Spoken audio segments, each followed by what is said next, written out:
Sir ಹೇಳ್ರಿ ರಾಜೇಶ್. ಏನ್ sir ಹೀಗಾಗೋಯ್ತು? ಇದ್ದಿದ್ದೊಂದು ವಿಟ್ನೆಸ್ಸು ಕಣ್ಮುಂದೆನೆ ಕಳ್ಕೊಂಡ್ಬಿಟ್ವಲ್ಲ ಸರ್. ಅವನ್ ಬದುಕಿದಿದ್ರೆ ಸಂಧ್ಯಾ ಮೇಡಮ್ ಕೊಲೆ ಹಿಂದೆ ಯಾರಿದ್ದಾರೆ, ಯಾಕೆ ಕೊಲೆ ಮಾಡಿಸಿದ್ರು ಅಂತ ಬಾಯಿ ಬಿಡಿಸ್ಬೋದಿತ್ತು ಸರ್. ಆದ್ರೀಗ ಅವನು ಯಾರೋ ಕೊಂದ್ಬಿಟ್ರಲ್ಲ ಸರ್. ಅವನು ಕೊಂದಿದ್ದು ಒಳ್ಳೇದಾಯ್ತು ರಾಜೇಶ್.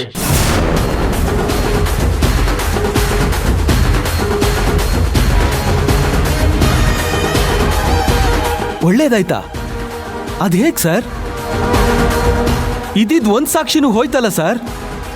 ಅದಕ್ಕ ಅವ ಹೊಸ ಸಾಕ್ಷಿನ ಬಿಟ್ಟಾನಲ್ಲ, ಬುಲೆಟ್.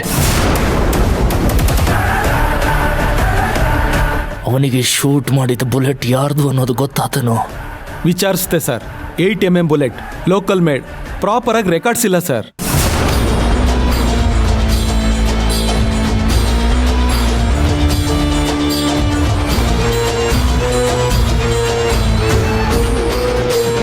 ಲೋಕಲ್ ಮೇಡ?